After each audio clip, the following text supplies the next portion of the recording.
Demikianlah firman Tuhan. Bertolong-tolonganlah menanggung beban. Demikianlah kamu memenuhi hukum Kristus. Jemaat yang dikasihi Tuhan, mari kita memulai ibadah gereja di kaum Injil Indonesia Pusat pagi hari ini di dalam pertolongan Allah Tritunggal yang besar, Allah Bapa, Allah Yesus Kristus penebus kita yang hidup, dan Allah Roh Kudus yang memberanikan diri kita bersaksi tentang Kristus. Amin. Dengan tetap berdiri, mari kita mengangkat pujian nomor 1, Berilah Hormat Padahu.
Tuhan Bapa kami yang ada di dalam surga, kembali kami mau bersyukur kepada Tuhan untuk segala cinta kasih dan peliharaan Tuhan di dalam hidup kami. Tuhan, kami datang kepadamu dengan segala kerendahan hati kami, dan kami mengaku dosa-dosa kami di hadapan Tuhan. Karena kami manusia berdosa yang lemah, dan seringkali jikalau kami hidup di luar Tuhan, maka tidak mungkin kami bisa bersandar dan taat kepada Tuhan. Berilah cinta kasih dan anugerah-Mu Tuhan, sehingga kami boleh mengalami satu persekutuan hari lepas hari yang indah bersama Tuhan, dan kami tidak bisa hidup tanpa Tuhan. Kami mengucap syukur untuk segala berkat yang Kau anugerahkan dalam hidup kami. Kami mengucap syukur untuk setiap ujian yang Tuhan izinkan terjadi dalam hidup kami, yang membuat kami semakin bersandar kepada Tuhan. Kiranya Engkau juga yang berkati akan ibadah pada pagi hari ini, agar kiranya boleh memuliakan nama Tuhan, dan kami boleh diisi oleh firman Tuhan yang memberikan kami kekuatan untuk berjalan di dalam hidup kami hari-hari berikutnya. Di dalam nama Tuhan kami Yesus Kristus, Allah kami yang hidup, kami berdoa dan kami mengucap syukur. Amin. Jemaat dipersilakan untuk duduk kembali. Jemaat yang dikasihi Tuhan, Kitab Suci memberitahukan kepada kita bahwa di dalam kesulitan yang demikian besar, Ayub yang ditinggalkan oleh sanak keluarganya dan harus kehilangan sanak saudaranya, Ayub yang harus menderita dan kehilangan seluruh kekayaannya dan teman-temannya, bahkan secara fisik Ayub harus menderita. Tetapi satu hal yang dikatakan Ayub yang begitu indah, Ayub mengatakan, karena aku tahu penebusku hidup. Jemaat dikasihi Tuhan, biarlah lagu ini mengingatkan kepada kita di dalam kondisi pandemik yang mungkin menyulitkan begitu banyak orang. Kita tidak takut dan gentar karena kita tahu bahwa penebus kita hidup. Mari kita mengangkat pujian nomor 2, Sungguh Hidup Penebusku.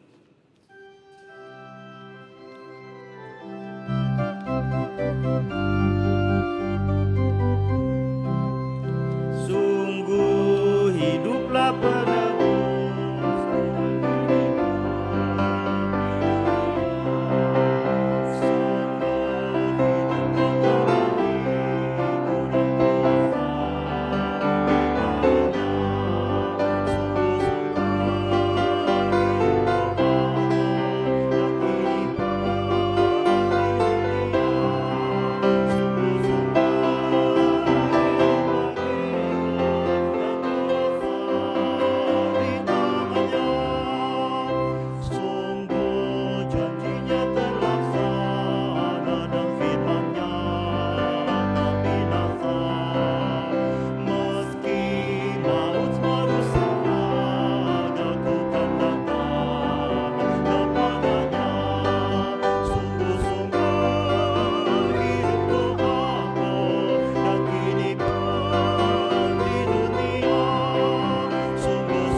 Jemaat yang dikasihi Tuhan, mari kita bersama-sama membuka kitab suci yang terambil dari kitab Roma pasalnya yang ke-8 ayat 18 sampai dengan 23.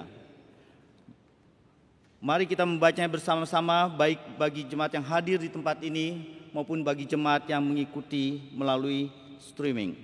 Roma 8 ayat 18 sampai dengan 23 kita membacanya bersama-sama.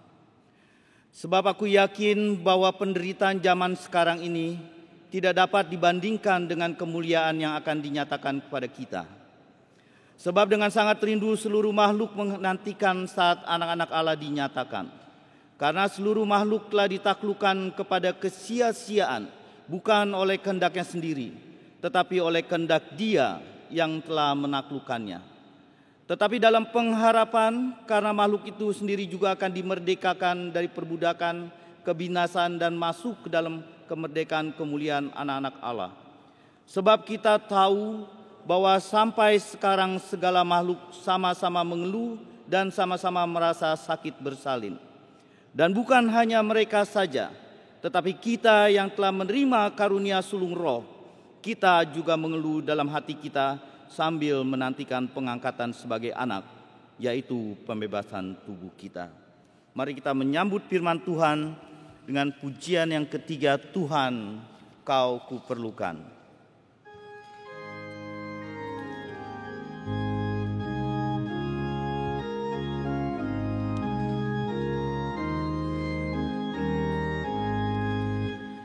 Ya Tuhan, tiap jam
Selamat pagi jemaat yang dikasihi Tuhan, baik saudara-saudara yang datang pada pagi hari ini maupun saudara yang mengikuti ibadah melalui live streaming.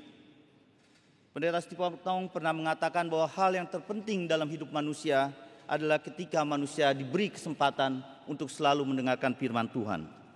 Oleh karena itu mari kita bersama-sama juga memberitahukan bahwa di samping kebaktian umum pada pagi hari ini, Gereja Reform Injili Indonesia Pusat juga mengadakan kebaktian pertama pada pukul 7.30 dalam bahasa Mandarin, lalu pukul 9.30 yang saat ini kita sedang ikuti, kemudian pada pukul 10 dalam bahasa Inggris buat mereka yang berbahasa Inggris, dan juga pada pukul 4 sore.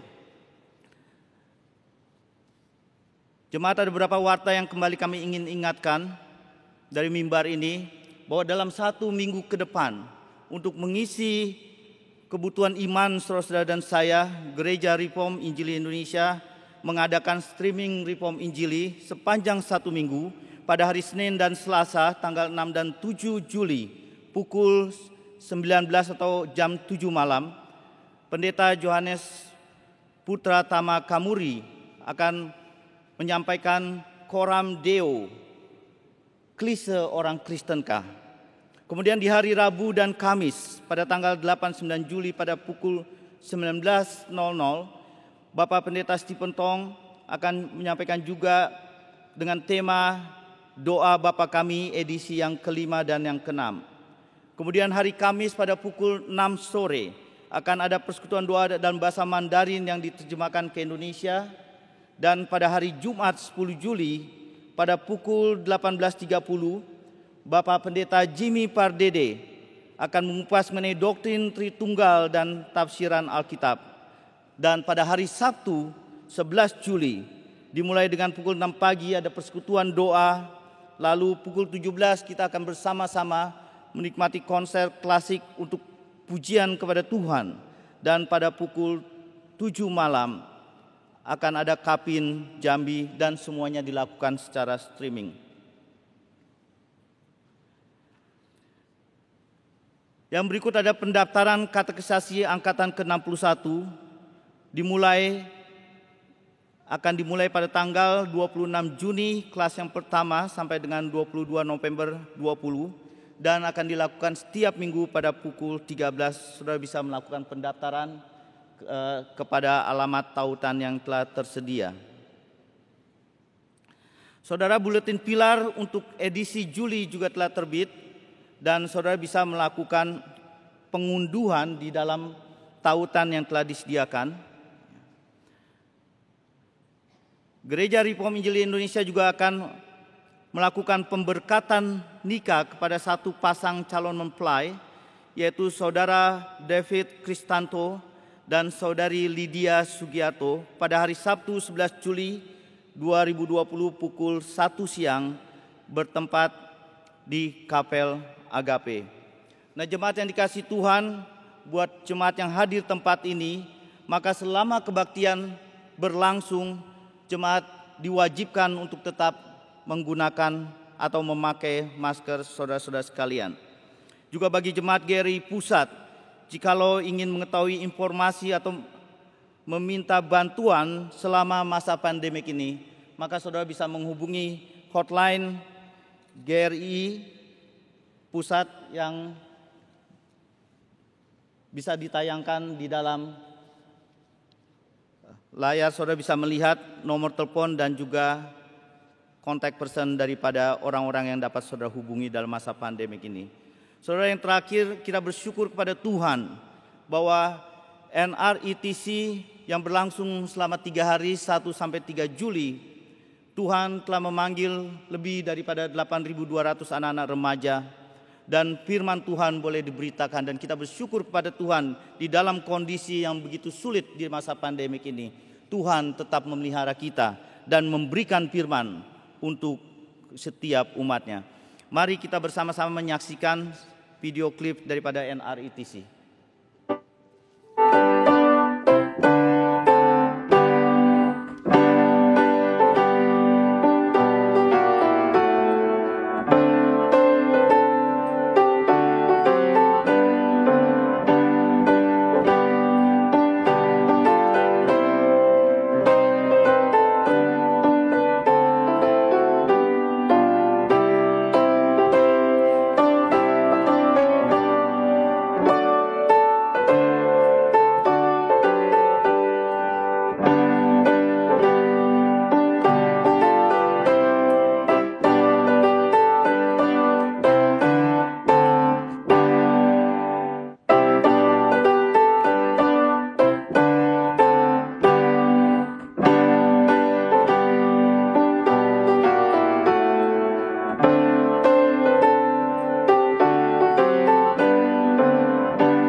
Saudara, kita akan bersama-sama menaikkan dua pokok doa syafaat. Saya undang saudara untuk bangkit berdiri dan kita tetap memuji Tuhan dengan pujian nomor 3, bait yang pertama saja, Tuhan kau kuperlukan.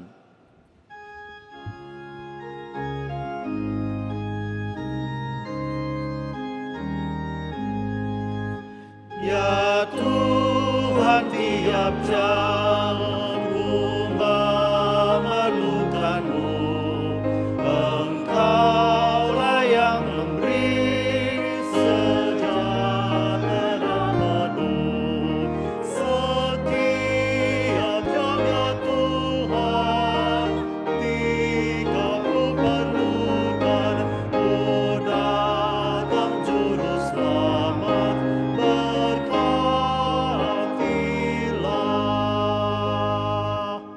Saudara, mari kita bersama-sama buka suara. Yang pertama kita akan berdoa mengucap syukur kepada Tuhan untuk NRITC selama 3 hari yang telah berlangsung dan boleh mengundang lebih dari 8.200 anak-anak remaja datang kepada Tuhan. Kita bersyukur, kita berdoa. Mari kita buka suara. Bapa di dalam sorga, kami kembali bersyukur kepada Tuhan untuk segala kebaikan dan anugerah yang Kau anugerahkan dalam hidup kami, khususnya kepada anak-anak remaja penerus masa yang akan datang. Kami mengucap syukur boleh lebih daripada 8.200 anak-anak boleh datang kepada Tuhan secara streaming dan mereka boleh mendengarkan firman Tuhan. Biarlah firman yang Kau taburkan melalui para hamba-hamba Tuhan yang boleh menyampaikan, boleh bertumbuh, berakar dan berbuah dalam kehidupan mereka. Sehingga pada waktunya nanti Tuhan boleh memanggil mereka menjadi hamba-hamba Tuhan, menjadi para saksi-saksi Kristus yang berani mempertahankan kebenaran dan berani dan juga setia di dalam berbagai aktivitas dan profesi yang Tuhan izinkan kepada mereka. Kami mengucap syukur menyerahkan anak-anak ini ke dalam tangan Tuhan dan juga follow up daripada hasil NRITC ke dalam tangan-Mu. Biarlah nama Tuhan saja yang boleh dimuliakan. Di dalam nama Tuhan kami, Yesus Kristus, kami berdoa dan bersyukur. Yang kedua dan terakhir, mari kita juga berdoa buat pemberitaan firman Tuhan yang akan dan sedang dijalankan sepanjang hari ini, dari pagi, siang hingga sore hari. Biarlah para hamba Tuhan yang berkhotbah di atas mimbar memiliki keberanian untuk memberitakan firman secara kebenaran berdasarkan kitab suci dan memiliki keberanian untuk menyampaikan firman dan juga kesetiaan kepada kitab suci. Mari kita buka suara, kita berdoa. Bapa di dalam sorga, kami juga berdoa Tuhan untuk seluruh rangkaian ibadah yang boleh berlangsung sepanjang hari ini, dari pagi, siang hingga pada sore hari Tuhan. Biarlah kepada para hamba Tuhan yang Engkau izinkan untuk menyampaikan berita firman, biarlah mereka juga boleh menyampaikannya secara kebenaran berdasarkan kitab suci. Dan mereka boleh berani menyampaikan kebenaran dan kesetiaan berdasarkan kitab suci.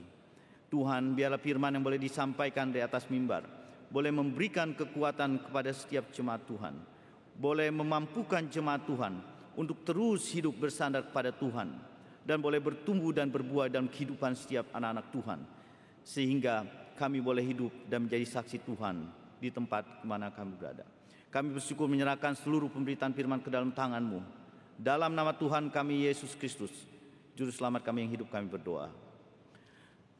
Tuhan, inilah doa-doa yang kami naikkan kepada Tuhan. Dan kami percaya Tuhan yang menjawab doa-doa kami sesuai waktu dan rencana Tuhan. Kami menyerahkan rangkaian kebakian berikut ke dalam tangan Tuhan. Biarlah ini semua boleh memuliakan nama Tuhan. Dalam nama Tuhan kami, Yesus Kristus, Allah kami yang hidup, kami berdoa, kami mengucap syukur. Amin. Jemaat dipersilakan untuk duduk kembali.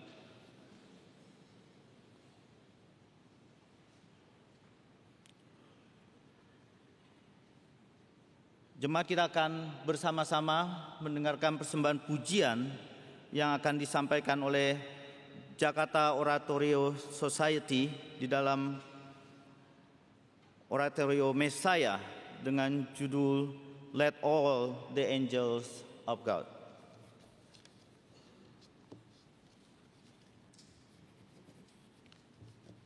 Selesai lagu ini,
Kita bersyukur kepada Tuhan, Tuhan telah memimpin kita dan NRITC sudah diberkati oleh Tuhan.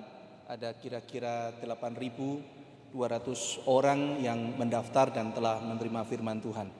Jemaat sekalian, kita juga sebentar lagi akan memasuki katekisasi. Jadi bagi Bapak Ibu yang akan mendaftar katekisasi bisa mempersiapkan diri untuk nanti ketika pendaftaran dibuka boleh mendaftarkan diri.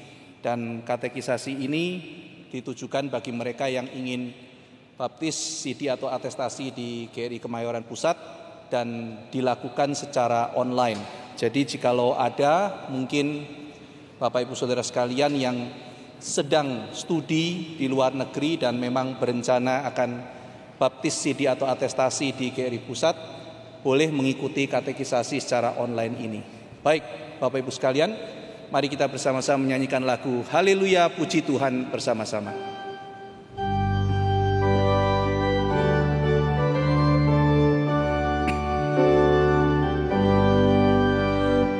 Haleluya, haleluya, haleluya, haleluya. Puji Tuhan. Haleluya, haleluya, haleluya, haleluya. Puji Tuhan. Puji Tuhan. Haleluya. Puji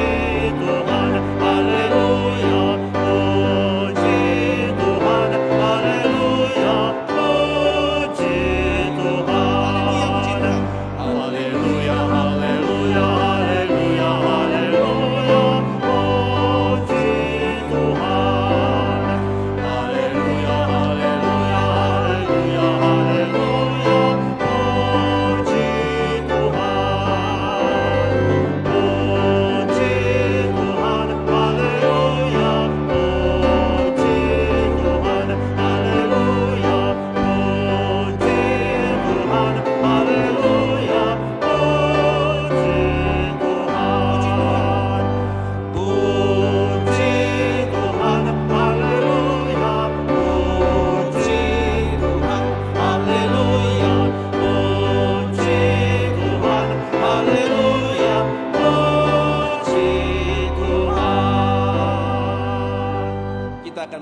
Firman Tuhan yang akan disampaikan oleh Pendeta Stephen Tong.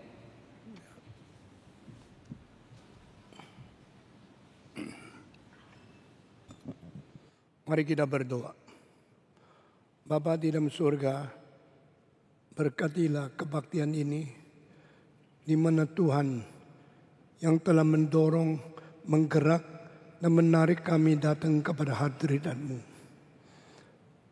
Kami berdoa kiranya Roh-Mu yang kudus, yang telah mewahyukan kebenaran di dalam kitab suci, juga akan memberikan penerangan ke dalam hati kami pagi ini.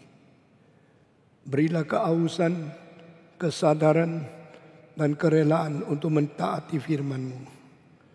Berilah pengertian, keinsyafan, sehingga kami sungguh-sungguh sadar betapa penting firman yang Kau beritakan kepada kami. Pakailah hamba-Mu yang hina ini. Dalam nama Yesus Kristus, penebus dan juru selamat kami yang hidup, kami sudah berdoa. Amin. Saya mengumumkan streaming akan diberhenti mulai bulan Agustus, sehingga semua bisa mulai pikir kembali ke gereja. Dan Tuhan memimpin kita masing-masing. Kita sama-sama membaca Injil Matius pasal ke-5. Injil Matius pasal ke-5. Kita membaca dari ayat 38. Kamu telah mendengar firman, mata ganti mata dan gigi ganti gigi. Tetapi aku berkata kepadamu, janganlah kamu melawan orang yang berbuat jahat kepadamu, melainkan siapapun yang menampar pipi kananmu, berilah juga kepadanya pipi kirimu. Dan kepada orang yang hendak mengadukan engkau karena mengingini bajumu, serahkanlah juga bajumu. Dan siapapun yang memaksa engkau berjalan sejauh 1 mil, berjalanlah bersama dia sejauh 2 mil. Berilah kepada orang yang meminta kepadamu, dan janganlah menolak orang yang mau meminjam daripadamu. Pembahasan kitab suci sampai di sini. Saudara-saudara, satu lapis demi satu lapis, Yesus membawa kita ke dalam pengkoreksian konsep yang sangat-sangat sulit dilakukan oleh siapapun kepada siapapun di dalam zaman apapun, di dalam negara mana saja. Ini adalah satu konsep yang sama sekali baru. Konsepnya belum pernah ada dari Adam, bahkan sampai Socrates, Konghucu, sampai zaman Yesus.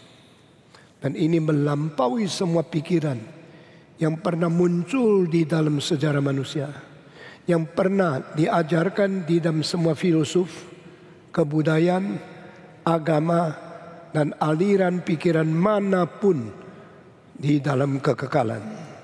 Karena Yesus Kristus adalah firman Allah sendiri yang jelma menjadi manusia dan menjadi oknum yang pernah hidup di dalam dunia. Dia membawa kepada kita firman yang kekal sebelum dunia diciptakan. Dia membawa kepada kita konsep yang baru, merubah semua konsep yang pernah ada di dalam sepanjang zaman. Dan saya sangat merasa bersyukur orang yang mengerti hal ini. Orang India yang namanya Gandhi, waktu dia membaca ayat-ayat ini, dia tergugah. Orang India bukan orang biasa. Orang India mempunyai kebudayaan yang sangat kuno di antara seluruh sistem filsafat dan kebudayaan dunia. Dari buku Upanishad yang lebih 2500 tahun di dunia, ajarannya tidak kalah kunonya daripada Konghucu, tidak kalah kunonya daripada Sintoisme, tidak kalah kunonya daripada Socrates. Dan ini menjadi agama yang sampai hari ini mempengaruhi kira-kira 1,3 miliar manusia. Selain India dan Tiongkok yang mempunyai penduduk terbanyak di seluruh dunia, 2 negara ini ditambah dengan negara-negara Indochina, Korea, Jepang yang pernah dipengaruhi oleh ajaran-ajaran Konghucu dan ajaran-ajaran Hindu, maka penduduk di dunia kira-kira 7 miliar. Maka orang India yang berwaris sampai pada saatnya Mahatma Gandhi, dia kagum melihat kalimat Yesus yang melampaui semua filsafat baik di timur maupun di barat. Dan dia menemukan semua inti yang berada di dalam pengajaran Yesus Kristus di dalam Matius pasal 5 sampai 7. Ini adalah pengajaran paling dalam untuk membentuk kembali etika seluruh umat manusia. Kesadaran dari anak India yang begitu penting seperti Gandhi jarang ditemukan di dalam bangsa yang lain. Itu sebab jika orang Kristen kira semua ajaran agama sama, bodoh engkau. Jika engkau kira semua filsafat-filsafat ajaran sama, bodoh sekali engkau. Jikalau engkau melihat perjanjian lama, perjanjian baru, sama-sama bodoh sekali engkau. Jika engkau tidak merasa apa yang dikatakan Yesus melampaui semua pikiran dari seluruh alam semesta, dari semua agama, dari semua kebudayaan, dari semua filosof, dari semua tradisi, maka engkau belum mengetahui siapa Yesus Kristus. Pada waktu Yesus mengatakan, kau pernah mendengar orang kuno berkata, banyak orang kira, apa sih yang dikatakan orang kuno? Saya sudah tahu. Maka mereka selalu pikir yang turun kabar mereka yang beribu-ribu tahun itu adalah satu konsep jitu yang tidak pernah perlu dirubah. Karena begitu kuno, begitu lama, begitu otoritatif, pasti sudah benar. Satu-satunya orang di dalam sejarah manusia yang berani mendongkel hereditas kuno, tradisi orang-orang zaman dulu, dan memberikan konotasi yang baru, dan memberikan inti dan penjelasan yang paling segar, hanya satu orang, Yesus Kristus. Kita telah membicarakan 2 hukum dipetik dari Yesus, dari antara 10 hukum Musa, untuk dibentuk dan dikoreksi konsep yang salah dari umat manusia, untuk mengerti aslinya Tuhan mau kita mengerti apa. Jangan membunuh, jangan berzina. Ini ada 2 hubungan antara pribadi manusia dengan pribadi manusia. Yang satu paling intim, yang satu paling keji. Waktu manusia cinta sama manusia, akhirnya rindu, mikir, mabuk, saben hari tidak habis-habis dirongrong oleh pikiran karena cinta satu orang. Mengapa 2 orang mempunyai hubungan antar pribadi yang menjadi begini? Karena cinta. Lalu cinta yang begini mengakibatkan apa? Keinginan nikah. Interpersonal relationship develop until 2 person of different sex combine together and create a family. Itu namanya cinta antara laki-laki dan perempuan yang sama-sama dicipta menurut peta teladan Allah, dan akhirnya menjadi keindahan yang paling intim, paling mendalam, dan paling bernilai, sehingga melalui sesuatu hubungan antar oknum mengakibatkan lestarinya umat manusia beribu-ribu tahun, dari 2 orang menjadi berpuluh-puluh miliar. Saudara-saudara, dan di dalam interpersonal relationship yang intim ini, Yesus perlu mengajar yang baru. Bukan kalimat letter luck yang kita pikir kita sudah tahu karena kita mengerti hukum Musa. Kedua, antara manusia sama manusia yang intim adalah cinta dan nikah. Yang sebaliknya adalah benci dan bunuh. Mengapa manusia mencintai sesama manusia sampai perlu nikah berpuluh-puluh tahun lalu membentuk keluarga? Mengapa antar manusia hubungan satu pribadi dan pribadi bisa sampai benci akhirnya tidak boleh dia hidup, harus dibunuh? Dan waktu mengintim dan waktu memisah, semua konsep salah perlu dikoreksi hanya oleh Allah yang mencipta manusia menurut peta teladannya. Bagaimana Allah mengkoreksi manusia? Kirim Yesus untuk memberikan komentar yang asli. Jadi engkau jangan mengerti firmanku melalui tafsiran orang-orang lain, atau orang-orang yang memberikan supply, memberikan pengertian tambahan dari konsep-konsep mereka. Itu engkau pernah mendengarkan adalah kata-kata orang kuno kepadamu. Itu bukan Musa loh. Itu bukan hukum loh. Meskipun hukum Musa menyangkut interpersonal relationship, bicara di antara 10 hukum, 2 yang mengenai cinta dan bersatu atau benci dan membunuh. Di dalam hukum ke-6, jangan membunuh. Hukum ke-7, jangan berzina.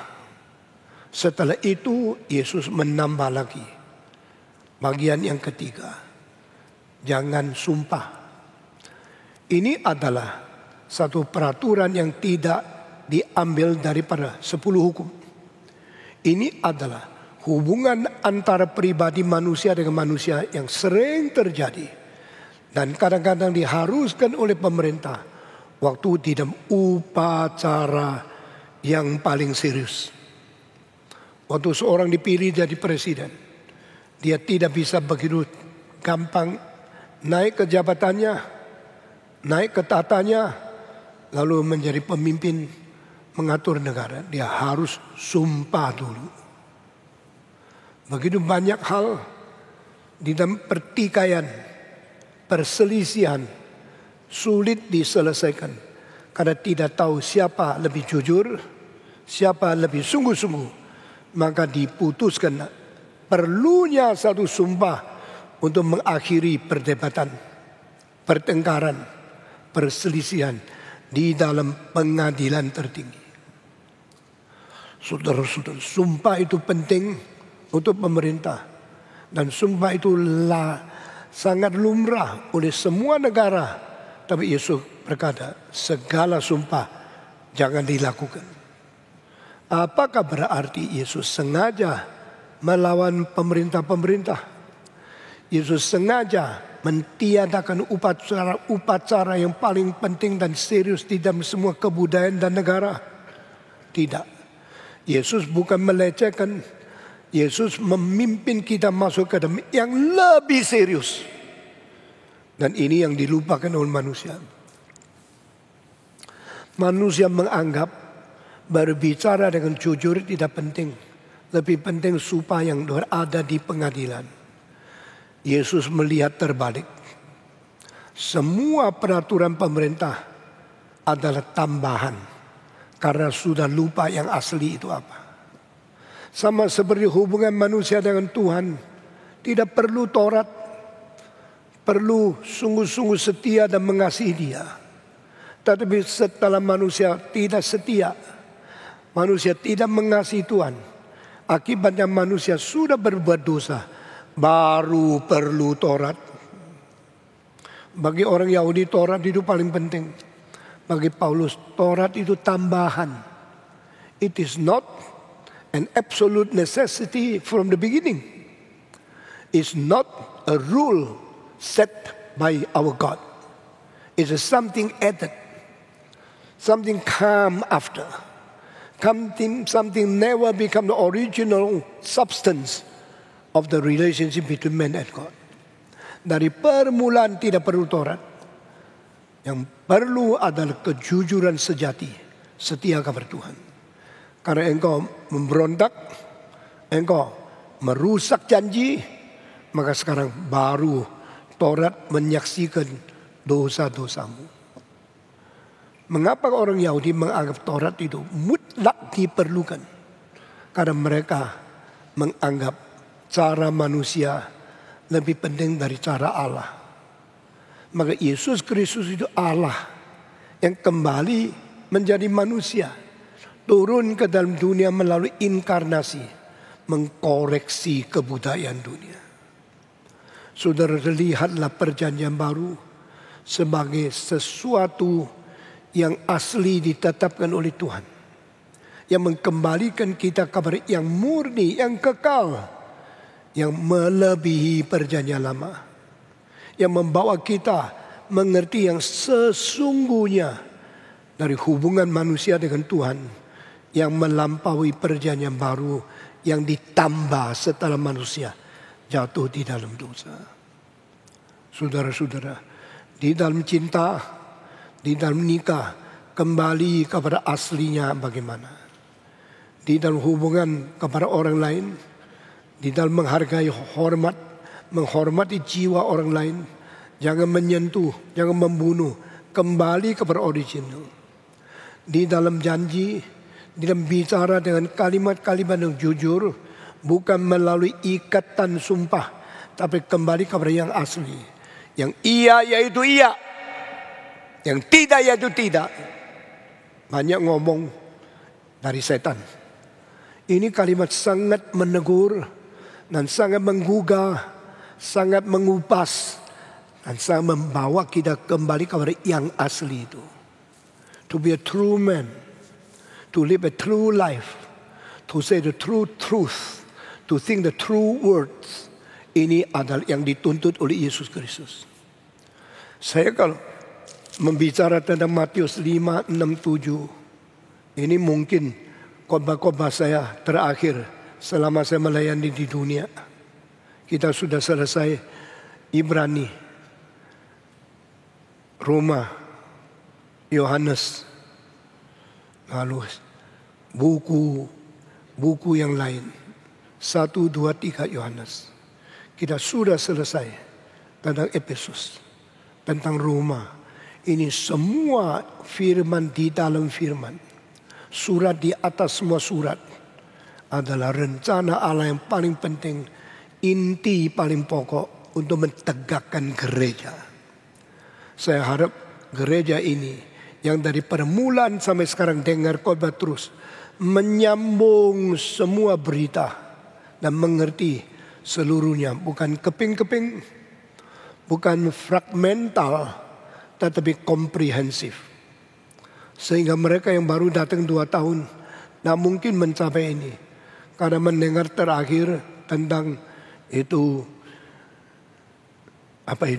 iman rasuli. Mereka tidak dengar 10 hukum. Dengar 10 hukum, ada yang tidak dengar doa Bapa kami. Yang dengar doa Bapa kami tidak dengar Injil Yohanes. Yang dengar Injil Yohanes belum dengar Ibrani.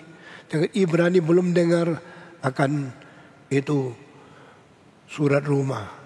Tetapi engkau yang sudah pernah dengar bisa gabungkan. Lalu kalau bisa mencari perbedaan berita yang disampaikan di gereja Reform Injil Indonesia dengan gereja yang lain di seluruh Indonesia, bisa membedakan berita yang disampaikan zaman ini dengan abad 18, 19 sampai sekarang. Lalu engkau mengetahui apa pentingnya GRI. Dan engkau mengetahui apa pentingnya pelayanan Stephen Tong. Banyak orang ingin menulis riwayat hidup saya. Saya tanya-tanya, akhirnya saya rasa mereka tidak layak. Bukan riwayat saya terlalu tinggi, tapi mereka tidak menemukan perbedaan dan tidak menemukan rahasia pelayanan saya di tengah-tengah pelayanan ratusan ribu pendeta yang ada di dalam dunia.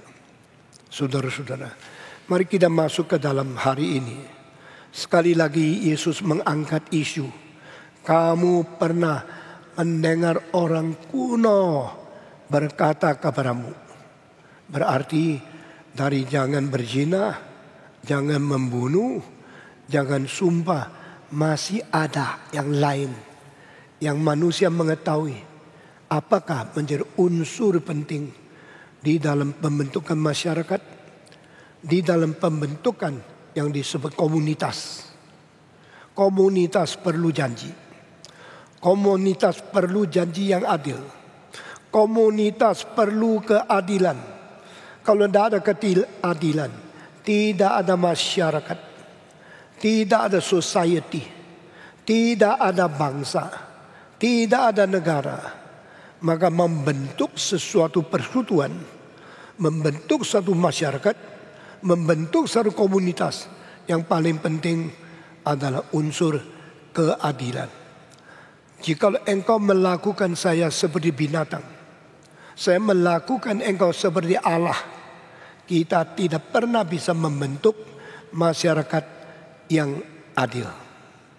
Jika kita mau membentuk masyarakat yang adil, maka engkau terhadap saya harus sama rata dengan saya terhadap engkau.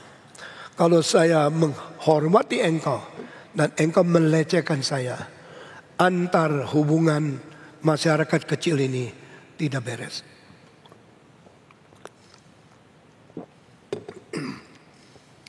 Saling menghargai itu unsur pertama komunitas. Saya berkata kali sudah banyak, tapi tidak tentu orang berapa yang ingat. If there is no understanding of the Trinity, there is no possibility to build up any community. Nah, ini kalimat hampir tidak ada di buku teologi yang mana. Saudara mesti menemukan apa keindahan, keaslian, dan kelebihan yang ada di dalam mimbar GRI khususnya pusat yang tidak ada di dalam buku lain.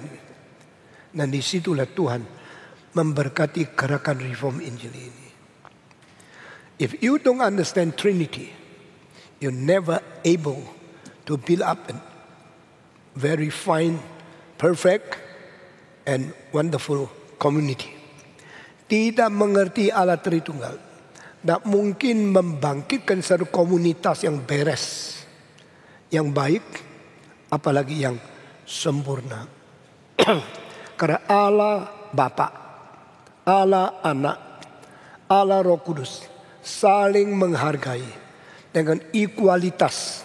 Tidak satu lebih tinggi dari yang lain, tidak satu lebih mulia dari yang lain, tidak satu lebih hina dari lain. Same glory, same power, same authority, same eternal, same self-sufficiency, same self-immortality, same self-eternal. Sehingga Allah Bapa memiliki semua sifat ilahi di mana anak itu juga memiliki. Allah Anak mempunyai semua sifat ilahi di mana Roh Kudus juga sama. Antara ketiga ini sesuatu kerataan, kemuliaan, kekuasaan, esensi yang kekal. Bagi mereka tidak pernah menjadi bermusuhan satu lain. Dan pernah mereka selamanya dan pernah dan selamanya saling menghormati, saling appreciate, saling respect, saling mengasihi. Keindahan di dalam tiga pribadi yang masing-masing berbeda dengan lain, tapi mempunyai persamaan satu dengan lain, mengakibatkan keadilan yang tidak ada bandingnya. Itu sebab waktu manusia membentuk komunitas, waktu manusia mau bersatu di dalam satu masyarakat, manusia menemukan ketidakadilan mengganggu kita punya komunikasi. Ketidakadilan merusak kita punya relasi. Itu sebab harus ada keadilan menjadi unsur pertama bentuknya komunitas. Justice, righteousness is the most absolute basic necessity of building community and develop relationship. Saudara-saudara, tetapi yang disebut keadilan itu apa? Kalimat paling penting mengenai keadilan dikatakan oleh Tuhan. Tetapi pertama kali keluar dari mulut manusia itu tercantum di dalam kitab Kejadian. Waktu Tuhan mau membasmikan Sodom Gomora, lalu dia berkata kepada Abraham. Abraham langsung memberikan satu tanggapan. Kalau ada orang benar di dalam, juga ada orang jahat di dalam. Masakan engkau sekaligus membunuh semua? Tidak benar kan? Membunuh orang benar sekaligus di tengah-tengah orang jahat semua mati. Itu tidak adil. Nah, ini konsep adil keluar. The first time, justice harus dilakukan oleh Allah tertinggi. Lalu Abraham mengatakan satu kalimat yang sangat mengagumi aku. It is not done by a God of justice to put all together perish. Membunuh, membinasakan orang baik dan orang jahat, itu tak mungkin dilakukan oleh Allah yang adil. Kalimat itu aslinya adalah, apakah boleh Allah yang mengadili seluruh dunia tidak melaksanakan keadilan? Dengar sekali lagi. Is it possible for a God of justice to punish and to condemn the whole world without righteousness? Mungkinkah Allah yang adil melakukan keadilan yang tidak adil? Ini tidak mungkin terjadi. Kalau di dunia tidak adil karena manusia berdosa, Allah tidak mungkin tidak adil karena Allah itu adil. Allah tidak mungkin berdosa. Allah yang benar tidak mungkin melakukan ketidakadilan. Wah, ini kalimat paling besar bagi saya. In the world history, sebelum ada pengadilan apapun di dunia, sebelum ada hakim jaksa yang paling hebat di dalam zaman apapun, ada seorang namanya Abraham mengeluarkan satu kalimat.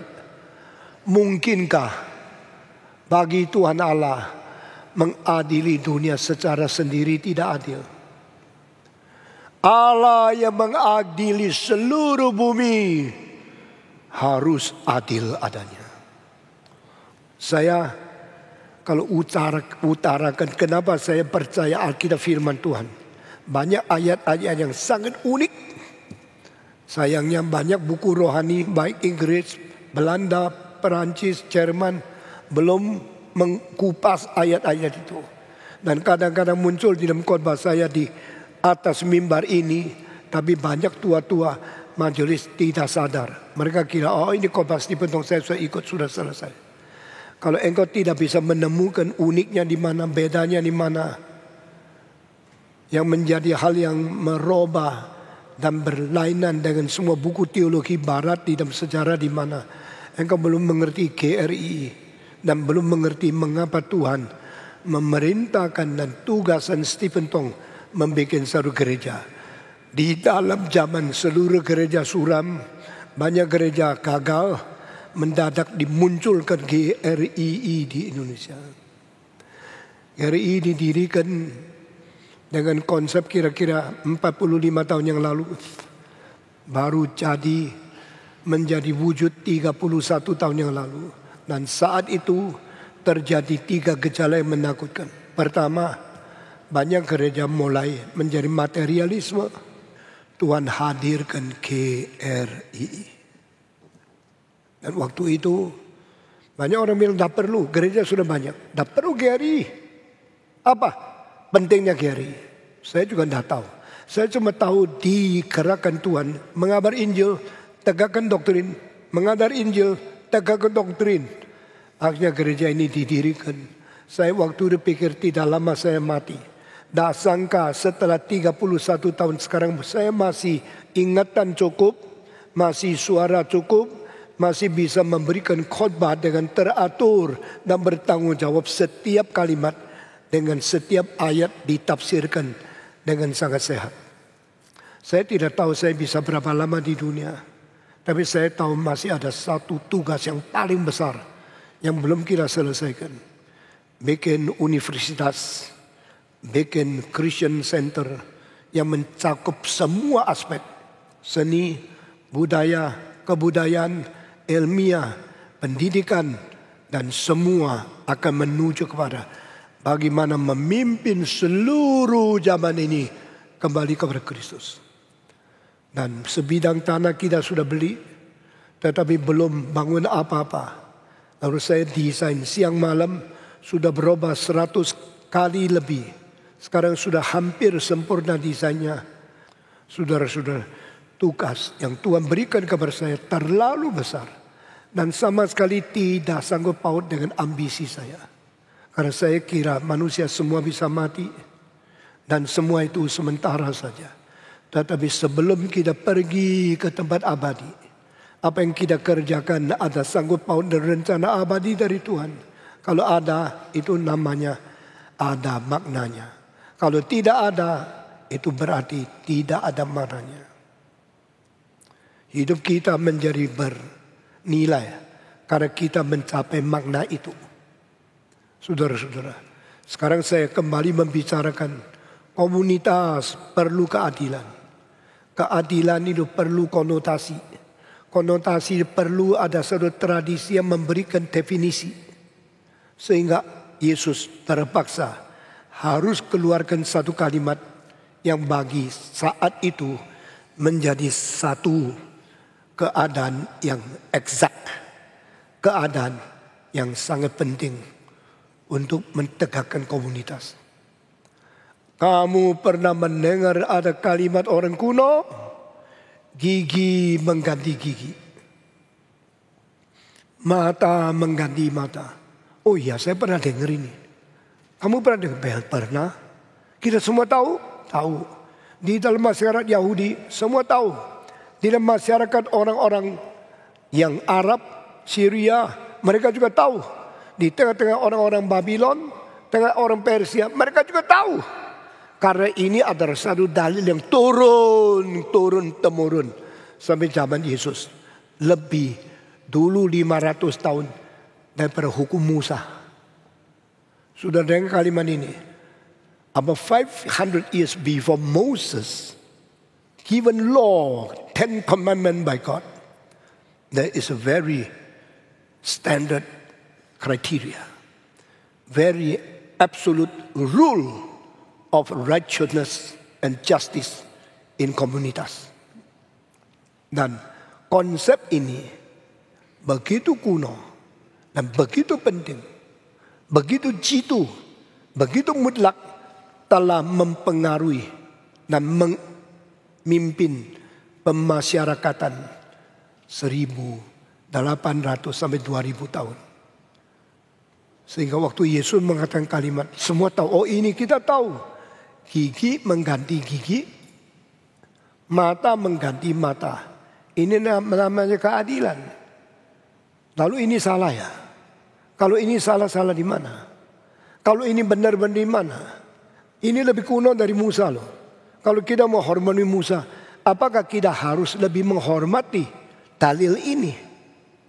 Saudara-saudara, Musa kira-kira 1.300 sampai 1.500 tahun yang lalu. Tetapi kalimat dua ini, meskipun muncul di perjanjian lama, juga muncul di perjanjian baru. Muncul di perjanjian lama, di dalam hukum Musa ada muncul kalimat ini. Tapi tidak masuk 10 hukum. Muncul di dalam perjanjian baru, ya di sini. Yesus sendiri mengucap dari mulutnya. Tetapi ini asalnya bukan hukum. Bukan 10 hukum. Bukan Taurat. Bukan 5 buku dari Musa. Ini lebih dulu 300 tahun sampai 500 tahun daripada Musa. Munculnya dua kalimat ini di satu batu yang warnanya hitam yang diukir satu persatu huruf oleh orang-orang Babylon yang di Mesopotamia. Batu ini ditemukan abad 19 lalu disimpan baik-baik, sekarang ditaruh di Museum of Louvre di Perancis. Saya sendiri pergi melihat berapa kali. Tingginya kira-kira 210 cm batu ini.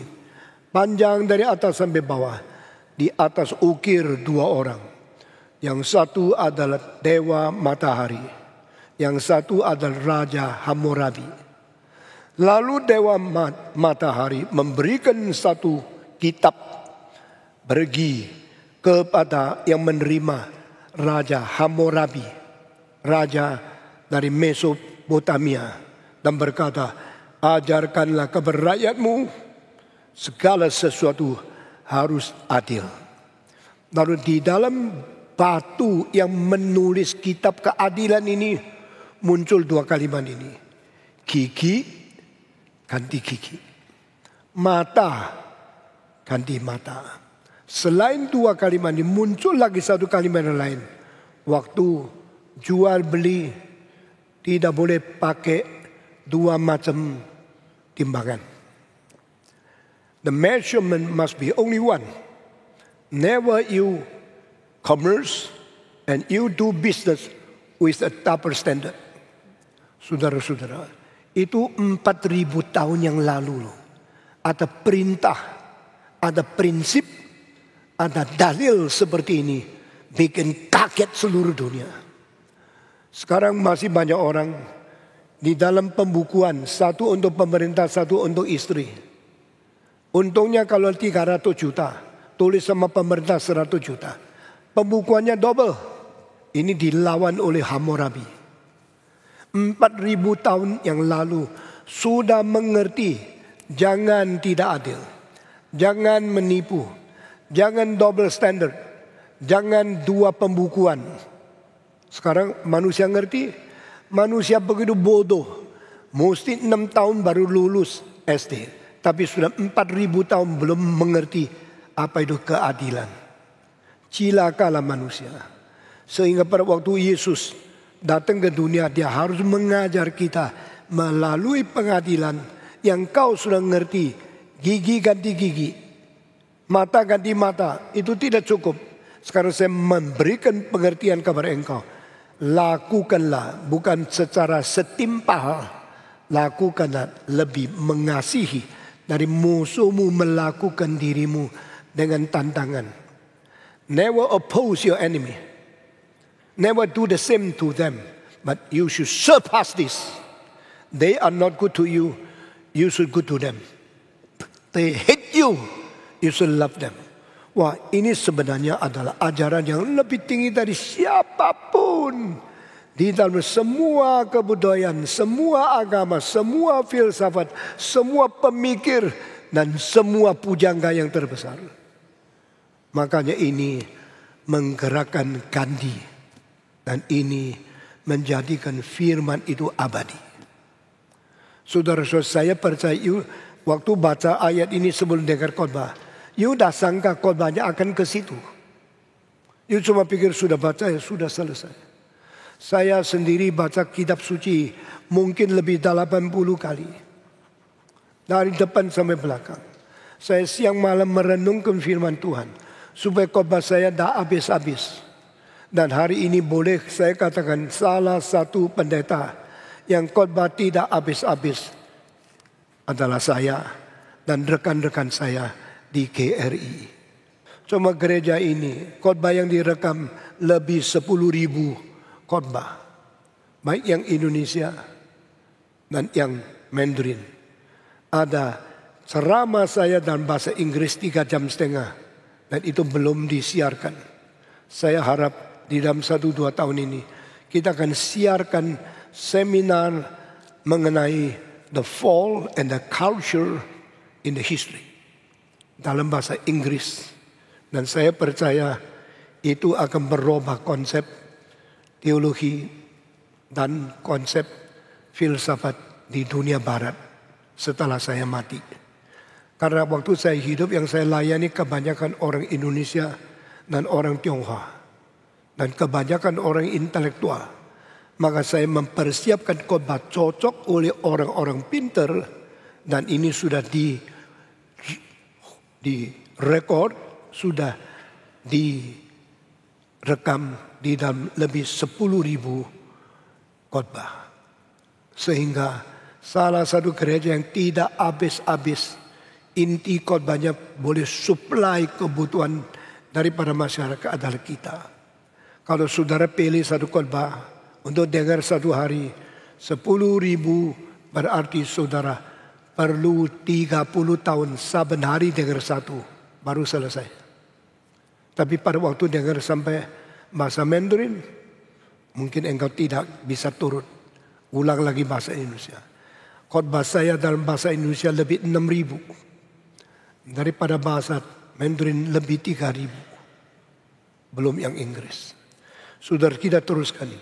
Gigi ganti gigi. Mata ganti mata.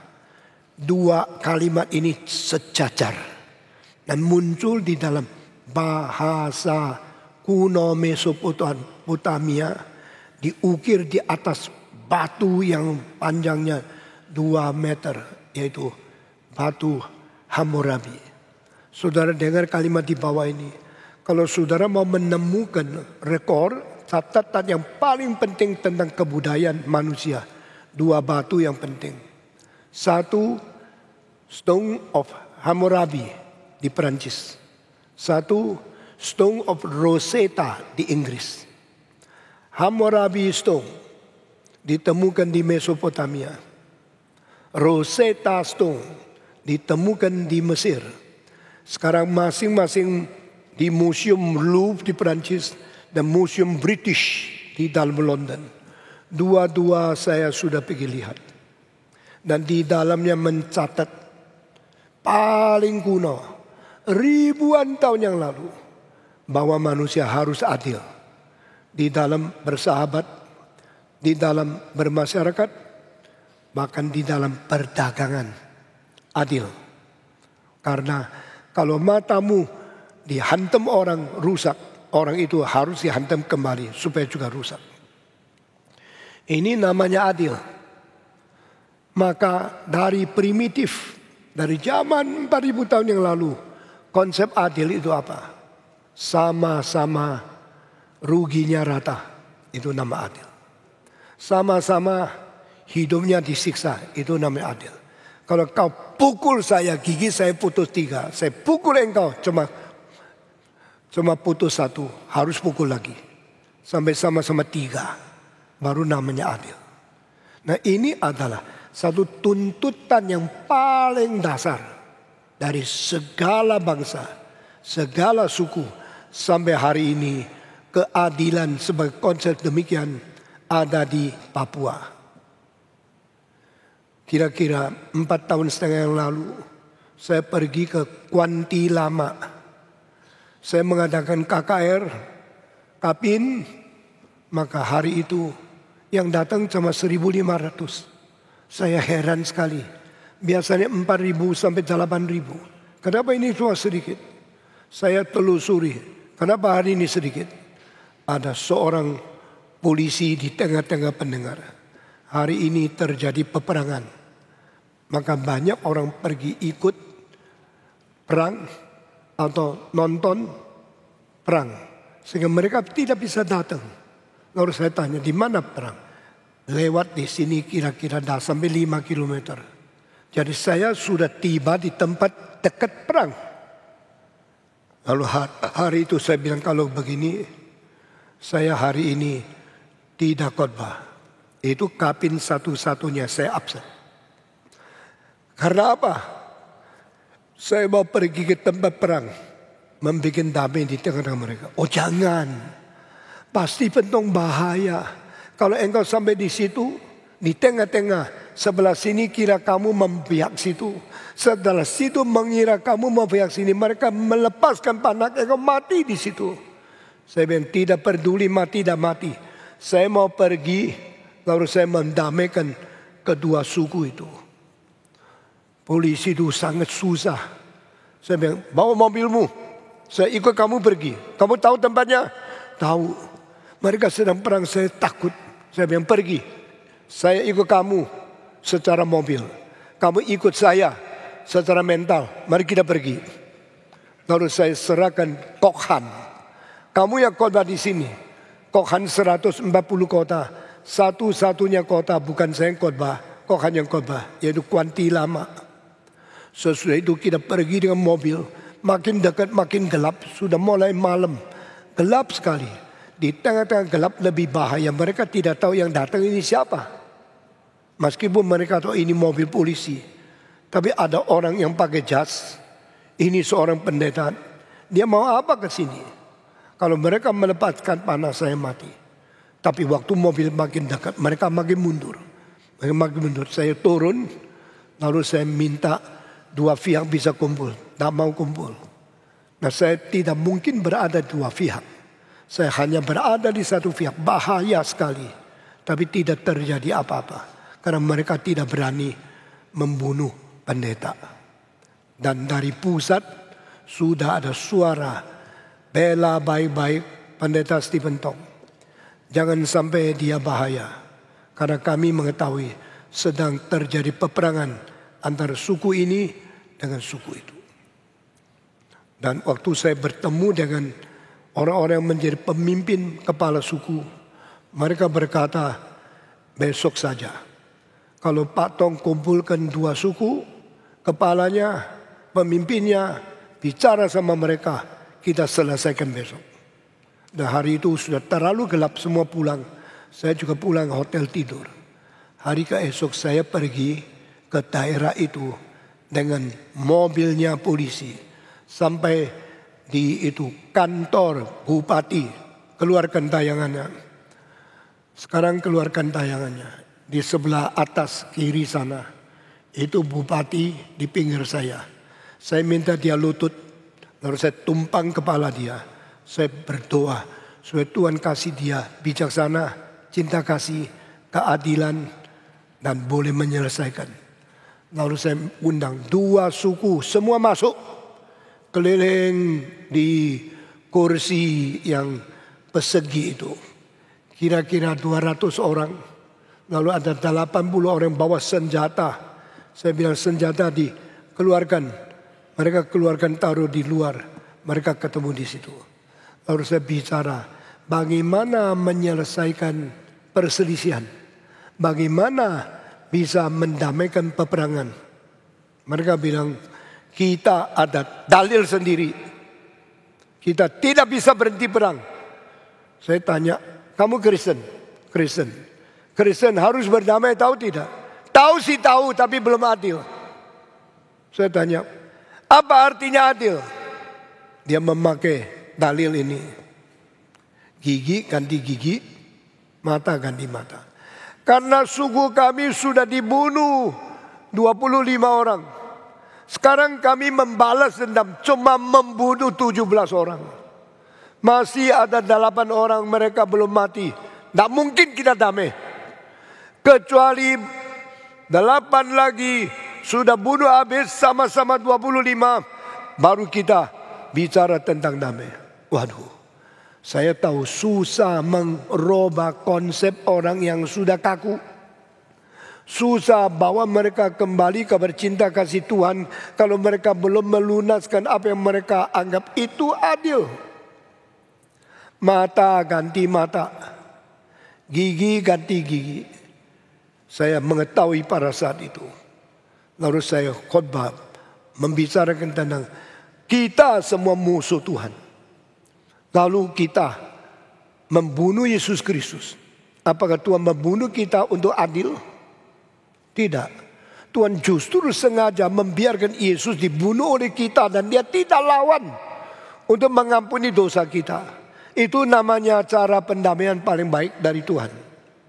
Engkau musuh saya kirim anak saya dibunuh oleh kamu. Lalu damailah sama saya. Kita mau belajar firman Tuhan terlalu sulit. Cara Tuhan terlalu tinggi. Tetapi ajaib daripada anugerah Tuhan terlalu besar. Dia akan merubah kita untuk menjadi orang yang mengerti apa itu kasih. Apa itu perdamaian. Pada waktu saya bicara sampai situ, saya ditarik bajunya. Pak Tong, cepat berhenti. Kapal terbang sudah mau pulang ke Jakarta. Tidak ada waktu lagi. Saya selesai jabat tangan dengan bupati. Awe-awe sama mereka. Saya dibawa mobil seperti mobil gila. Lari ke airport. Dan saya pulang ke Jakarta. Saudara, inilah kalimatnya sekarang saya berkhotbah mengenai ini. Kamu pernah mendengar orang kuno berkata, gigi ganti gigi, mata ganti mata. Tetapi aku berkata kepadamu. Waktu Yesus mengulangi kalimat yang sama. Sebelum dia bicara jangan berzina, jangan membunuh. Aku berkata kepadamu. Aku berkata kepadamu. Jangan sumpah, aku berkata kepadamu. Gigi ganti gigi, mata ganti mata. Dia mengatakan, aku berkata kepadamu. Di sini ajaran baru. Bukan karena hukum, karena itu gigi ganti gigi. Itu bukan dari hukumnya Musa. Jadi konsep dunia yang salah pun harus dikoreksi. Karena Christ is coming this world to give up the newest, the totally unknown teaching of kingdom of heaven. Ajaran dari kerajaan Allah yang tidak pernah dimengetahui oleh manusia. Ajaran yang tidak pernah dimengerti bagaimana seharusnya mentafsirkan hukum. Sekarang diberikan secara segar. Segala tidak pernah diketahui orang lain. Dan kalimat Yesus sendiri. Lalu di sini Yesus mengatakan, Yesus sudah dengarkan? Gigi ganti gigi, mata ganti mata. Saya sekarang kata, jangan melawan yang menantang engkau. Jangan engkau memberontak, menantang musuhmu. Wah, jadi bagaimana? Berarti terhadap musuh mesti bagaimana sih? Yesus mengatakan 5 hal. Saya kaget loh. Tadi pagi saya bangun pagi sekali merenungkan kembali. Minta Tuhan kasih bijaksana saya boleh mengerti bagian ini. Lalu saya boleh mengajar engkau dengan baik.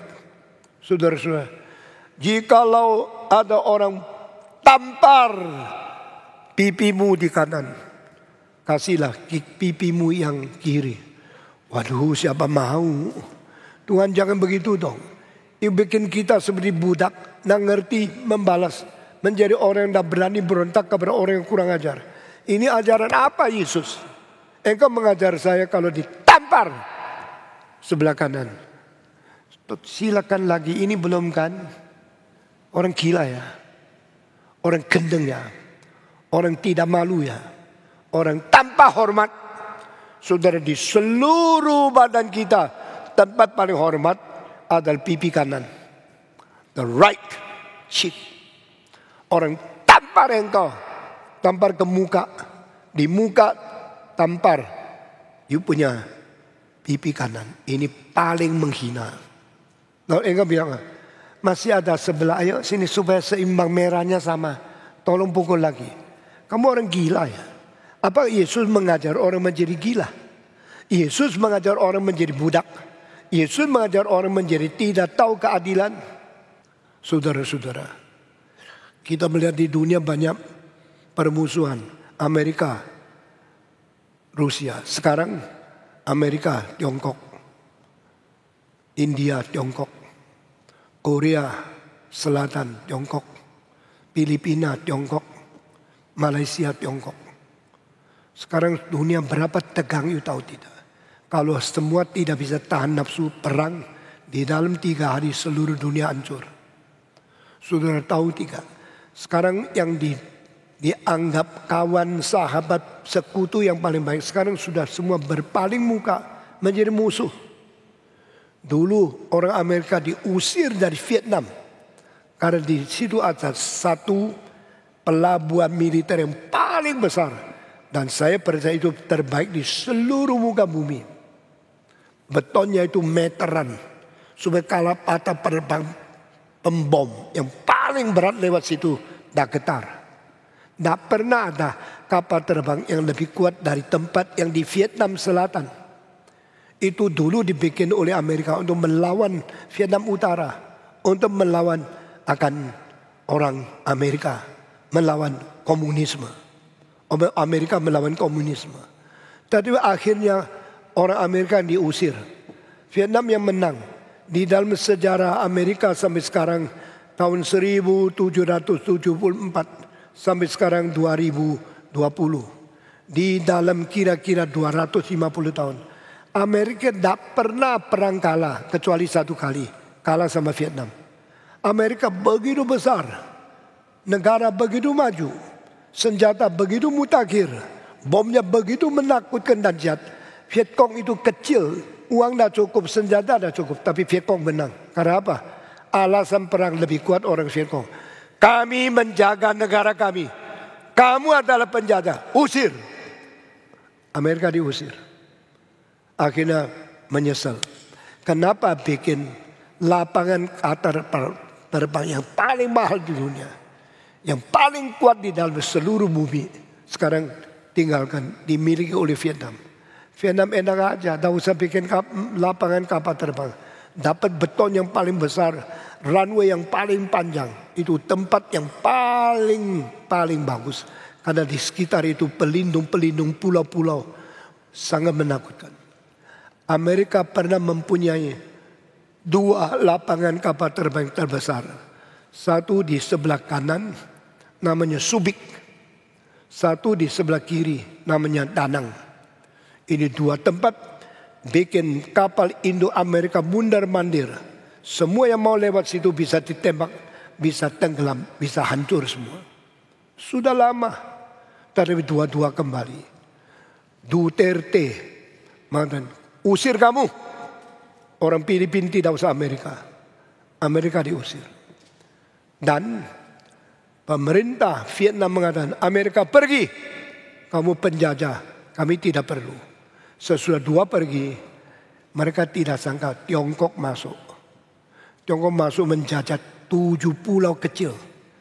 Lalu yang 1000 meter pulaunya kecil. Lebih kecil daripada gereja ini. Ini 3000 meter lebih. 1000 meter saja. Mereka pakai kapal dari selat Tiongkok turun 2000 kilometer. Sampai di situ pasir ribuan ton dimasukkan. Reklamasi menjadi pulau yang sekarang 200.000 meter square. Berarti 200.000 itu, 10.000 itu 1 hektar, 100.000. Mereka sudah bikin itu pulau lebih besar daripada Monas. Lalu kapal terbang datang, bikin bangunan, bikin militer, bikin meriam, bikin kapal terbang, runway yang 3 kilometer. Sekarang sesudah Tiongkok datang, wah, Duterte mulai menyesal. Vietnam mulai menyesal. Kenapa usir Amerika? Amerika tidak senang sama komunisme. Selain itu tidak ada niat lain kok. Amerika tidak perlu menjajah kita karena negaranya sudah besar. Maka sekarang Duterte undang Amerika kembali ke Subic. Lalu Vietnam undang lagi Amerika kembali ke Danang. Mereka sudah kembali baru berapa minggu ini. Tiongkok mulai khawatir kalau ke situ bahaya. Tapi Tiongkok mengambil keputusan menambah budget militer. Sehingga begitu banyak kapal terbang disiapkan rudal nuklir untuk melawan Amerika. Dunia mulai gawat. Tapi saudara dengar, sekarang Tiongkok dimusuhi oleh Amerika, Vietnam, Filipina, Indonesia, Malaysia. Dimusuhi oleh Eropa Union. Dimusuhi oleh Inggris. Dimusuhi oleh orang-orang di Australia, New Zealand. Dimusuhi oleh orang di Latin Amerika. Sekarang negara yang memancing musuh paling banyak di dunia adalah RRT. Nah saudara-saudara, saya tahu saya ngomong gini banyak orang tidak senang. Apalagi yang patriotis kepada negara RRT. Mereka pasti benci sama saya. Tapi saya kasih tahu fakta. Itu sebab apakah hukuman. Sekarang Tiongkok banyak bencana. Banyak 26 provinsi kebanjiran. Ratusan dam kepenuhan. 314 sungai meluap. Yang di dalam bahaya kira-kira 600 juta manusia. Dam yang terbesar di dunia. Dia harus bocorkan air supaya tidak penuh. Kalau penuh bisa meledak atau bisa pecah. Itu kalau sungguh-sungguh dia ledak, pecah, akan turun air banyaknya untuk matikan 600 juta manusia. Sekarang dunia dalam keadaan gawat. Selain bencana-bencana ini di Tiongkok, coronavirus menjalar lagi. Wuhan sudah berhenti.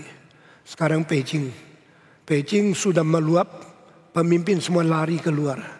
Dan Wuhan sekarang baru selesai daripada coronavirus. Sekarang meluap air banjir seluruh kota. Saudara-saudara, permusuhan. Karena apa? Ketidakadilan kalau sudah dijalankan, peperangan itu muncul. Ketidakadilan kalau dilaksanakan, manusia mulai benci satu dengan lain. Engkau pernah mendengar ke orang kuno berkata, mata ganti mata, gigi ganti gigi. Sekarang lebih 90 negara minta Tiongkok bayar kerugian. Karena mereka anggap itu kemungkinan besar virusnya dari Tiongkok, dari Wuhan. Amerika sudah mati lebih daripada 129.000 orang. Seluruh dunia terjangkit penyakit corona sudah lebih 11 juta manusia. Yang mati sudah lebih 500.000. Semua bilang tidak ada peperangan yang akhirnya begitu banyak yang mati. Peperangan 1, Amerika tidak mati banyak. Peperangan 2 juga tidak mati banyak. Peperangan Korea juga tidak mati banyak. Peperangan di Vietnam tidak mati banyak. Peperangan di Arab juga tidak mati banyak. Ini kali karena lalainya Tiongkok memberitahu kepada dunia, sehingga orang Amerika sudah mati 129.000 lebih jiwa. Maka Trump mengatakan bagaimanapun tidak bisa mengganti kerugian. Dan orang Afrika minta Tiongkok bayar kerugian. Karena corona itu dari Tiongkok. Mereka minta kira-kira 9 triliun dolar. Tiongkok bagaimana mungkin bayar? Tidak tahu. Ini seluruh dunia dalam kekacauan. 5 bulan, 6 bulan lagi. Kira-kira dari akhir Desember mungkin ada vaksin. Tetapi obat mungkin sampai tahun depan akhir baru ada. Sekarang manusia semua diam kelesuan. Sekarang saya kemarin baru tahu di Jakarta yang paling banyak dapat penyakit dari corona adalah Sunter. Saya di Sunter. Saudara-saudara. Jadi kita berada di bawah sesuatu kegelapan yang menudung kita. Dan kita tidak tahu hari depan bagaimana. Namun demikian Saudara Yesus bilang, jangan seperti orang kuno. Mata ganti mata. Gigi ganti gigi. Lalu Yesus memberikan 5 kalimat yang sangat-sangat tidak masuk akal. Dan 5 kalimat ini baru saya minggu depan bisa menjelaskan. Mungkin bagian ini perlu 3 minggu. Kalau ada orang tampar pipimu di kanan, berilah kabar dia pipi yang kiri. Ini pertama. Kedua, kalau ada orang mengadu engkau, akhirnya merampas bajumu di luar, berilah juga baju di dalam. Waduh, lebih tidak masuk akal. Tuhan, lu mau apa? Mau saya jadi orang Kristen bodohnya seperti ini? Ketiga, kalau orang paksa engkau jalan 1 mil, engkau jalan 2 mil. Jangan cuma 1. Jangan berhenti melebihi itu. Aduh, jalan 1 mil itu capek, dipaksa oleh orang. Engkau bilang suruh saya jalan 2 mil. Tidak mau. Saya tidak mungkin. Saya tidak bisa mengikuti. Bisa taat kepada engkau. Yesus, maaf. Ajaranmu terlalu susah. Keempat, orang kalau minta kamu, kasih dia. Kelima, kalau engkau diberikan, diminta pinjaman, jangan tolak. Waduh, saya dari kecil ya lihat bagian ini, tidak senang. Tidak setuju. Ini sulit dijalankan. Tidak masuk akal Tuhan. Ini ajaran membuat kita jadi budak. Ajaran bikin kita menjadi lemah. Ajaran orang Kristen menjadi orang yang tidak beridentitas. Dan tidak mempunyai kemungkinan untuk membalas mereka yang kurang ajar sama kita. Mengapa mesti mengajar seperti ini? Saya tidak mengerti. Lalu saya tunda. Jarang khotbah ini. Sama seperti kamu adalah garam dunia. Saya tunda 63 tahun baru khotbah di sini. Kira-kira 2 bulan yang lalu. Mengenai dipukul panan, jangan engkau balas, tapi kasih yang kiri. Saya juga jarang khotbah. Saya pernah tanya jawab, tapi tidak khotbah bagian ini. Minggu depan baru kupas semua ini. Kalau tidak selesai, minggu depannya depan lagi 1 kali. Tapi saudara-saudara, mari kita dengan sabar, tekun, dan dengan setia menunggu jawaban yang baik. Sekarang saya cuma kasih 1 kunci 5 hal ini. Pertama, ditampar, kasih yang lain. Minta baju, kasih baju dalam. Suruh jalan 1 mil, jalan 2 mil. Kalau orang minta, jangan tolak. Kalau engkau diminta pinjamkan uang, engkau jangan suruh dia pergi. Lalu saya tanya, ini apa sih? Tuhan, apa artinya? Saya harus begitu pasif, begitu nurut, dan begitu melayani musuhku. Karena kalimat pertama, kalau engkau dimusuhi, jangan menantang dia. Jadi Tuhan mau apa? Tuhan mau kita pikir, itu musuh perlu dicintai, bukan perlu dimusuhi. Nah, saya mulai sadar, berarti dikuncinya di sini. What people need, are you serving? What they are, can you help? What is the purpose you are living in this world? Kenapa engkau hidup di dunia? Apa fungsinya engkau berada di dunia?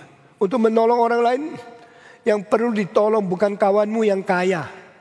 Yang perlu ditolong orang yang perlu pinjam uang.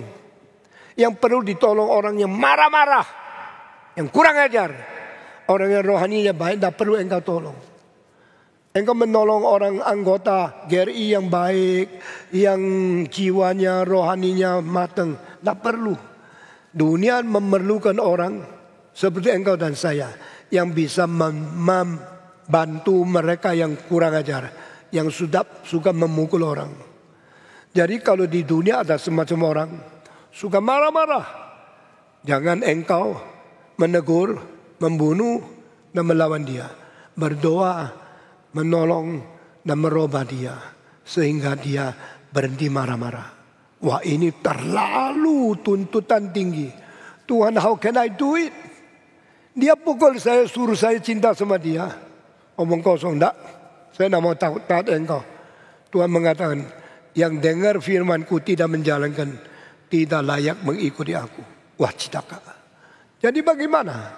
Saya minta saudara perhatikan 5 hal ini. Pertama-tama, tampar engkau. Kedua, merebut pakaianmu. Ketiga, paksa engkau jalan. Sampai keempat, berubah. Minta-minta sama kamu. Ternyata orang itu bukan orang diktator. Bukan orang yang sangat jahat. Orang itu pengemis. Sampai hal keempat menjadi minta-minta sama kamu. Minta apa? Minta tolong. Minta bantu. Kelima, dia minta pinjam uang. Jadi orang itu orang miskin. Orang itu adalah orang yang sangat-sangat seperti pengemis. Maka janganlah anggap dia terlalu keras kalau kurang ajar. Engkau lawan dia. Jangan. Anggaplah dia seorang pengemis yang sedang miskin perlu engkau. Karena dia marah-marah sebab dia mengemis. Dia marah-marah karena dia miskin. Dia mesti marah karena sifatnya memang jelek. Saudara-saudara, saya lihat ya orang seperti Hitler. Apakah dia besar? Apakah dia agung? Tidak. Dia orang gila. Dia orang ambisi kedudukan. Dia orang menginginkan diktatorship untuk menguasai seluruh tentara. Maka dia akhirnya melakukan segala hal yang tindakannya salah. Because he has a mentality of a very weak, very wicked, very evil character. Maka dia tidak bisa tenang kalau tidak memerintah orang lain. Saudara-saudara, ingat kalimat di bawah ini. Anjing kalau gonggong engkau bukan karena dia terlalu galak, tetapi karena dia takut keberadaanmu. Engkau di situ dia takut you mengancam dia, maka paling baik bikin kamu lari supaya dia tak usah lihat kamu.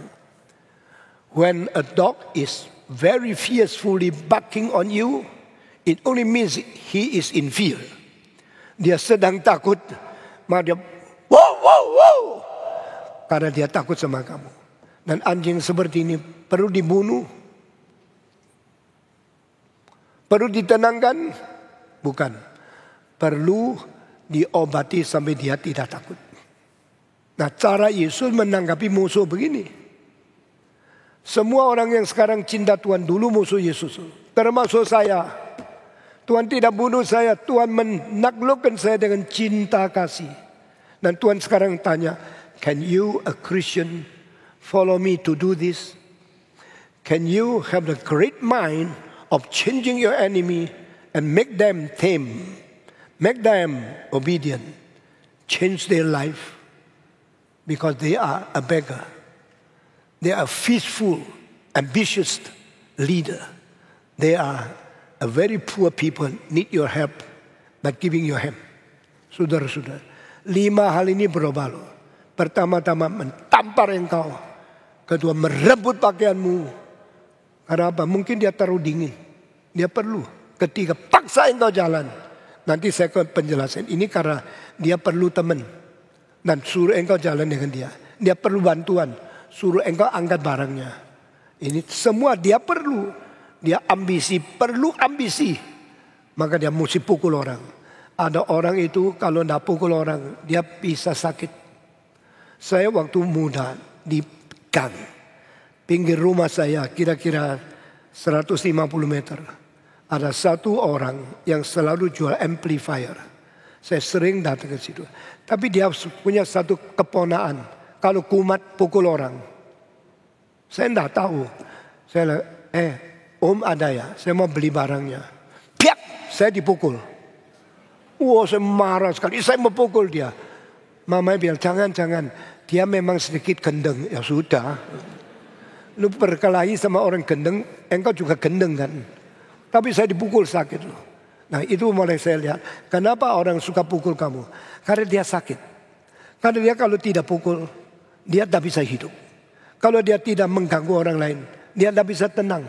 Ya orang demikian lebih perlu dikasihani, lebih perlu dicintai daripada dihukum. Wah, saya mulai belajar dari itu. Sehingga waktu mau mengerti bagian ini sulit sekali. Siapapun baca ini pasti tidak setuju, pasti lewat lalu baca yang lain. Tuhan, kenapa saya lu kok pakai gini?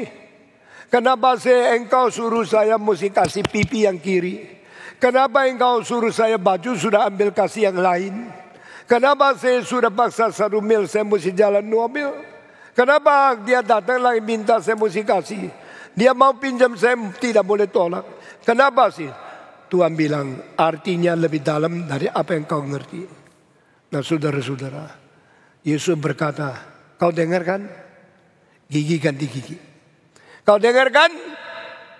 Mata ganti mata.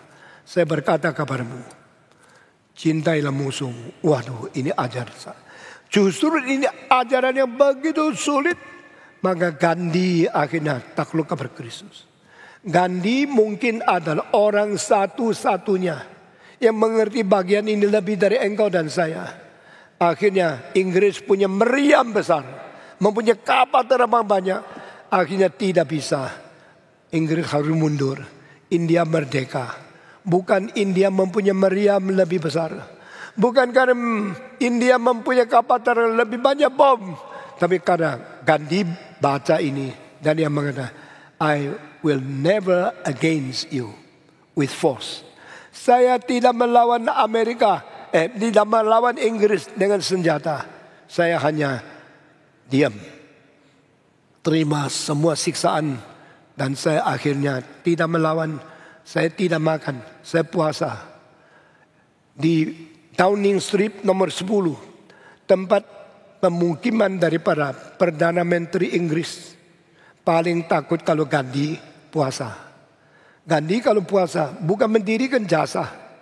Puasanya Gandhi adalah mengatakan, saya tidak melawan engkau. Engkau keras sama saya terima. Engkau menganiaya saya diam. Engkau pakai bom, saya tidak melawan. Ini ajaran dari Yesus yang dijalankan Gandhi. Akhirnya orang Inggris mau bom, orang dah lawan kok. Mau pakai apa perang, orang Gandhi puasa kok. Akhirnya oke, rundingan. Sudah hampir mati, puasa sampai sudah lapar mau mati, rundingan. Satu persatu. Gandhi ngomong dengan pelan karena tidak kuat. Sudah ngomong oke. Akhirnya yang menang bukan yang ada bom, yang tidak ada kekuatan apapun. Waktu Gandhi dibunuh oleh seorang asasinator, seluruh dunia sedih. Dunia kehilangan seorang pahlawan yang betul-betul menjalankan perintah dan pengajaran dari Yesus Kristus. Saudara-saudara, saya kira saya tidak layak berkhotbah bagian ini karena terlalu agung.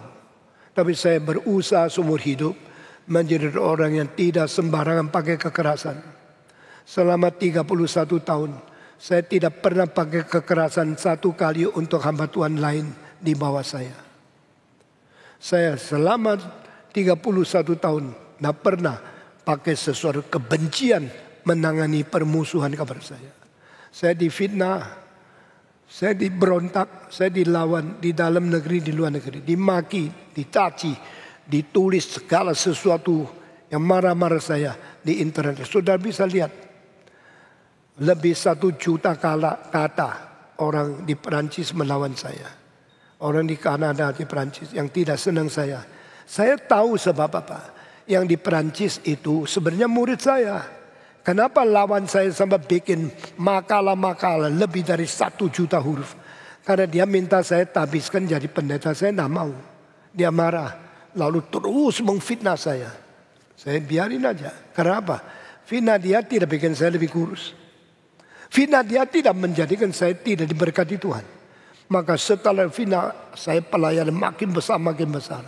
Sampai Kapin saja 140 kota yang dengar itu 650.000 orang Indonesia.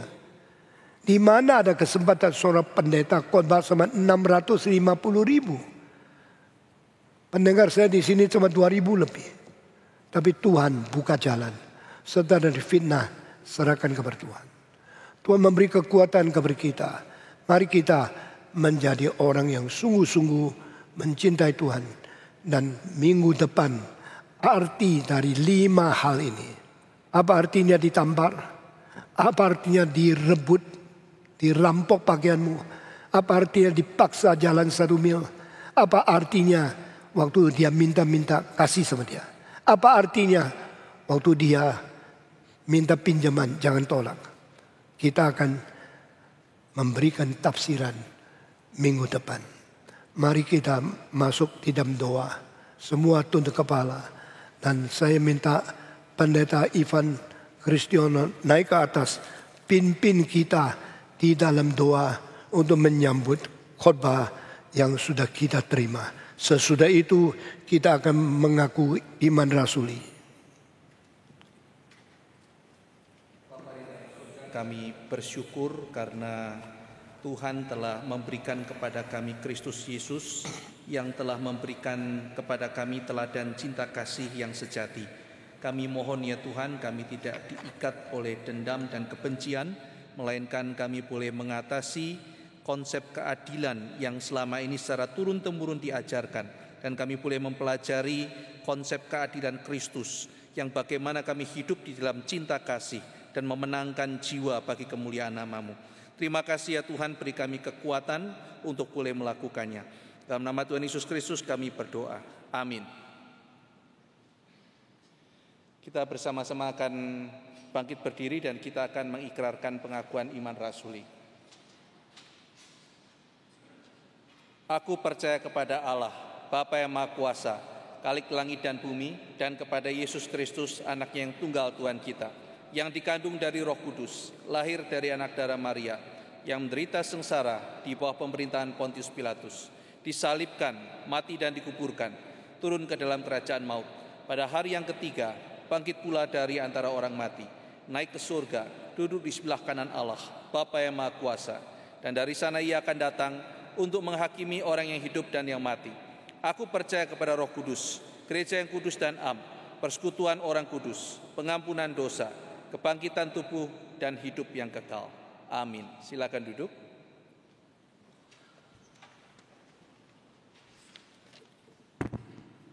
Saudara, kepada kita diberikan kesempatan untuk memberikan persembahan. Bagi saudara-saudara yang mengikuti ibadah ini melalui live streaming, saudara juga dapat memberikan persembahan melalui QR Code ataupun melalui beberapa teknologi yang sudah ada di sana ataupun melakukan transfer. Mari kita mengangkat pujian nomor 4, Sudahkah yang terbaik kuberikan.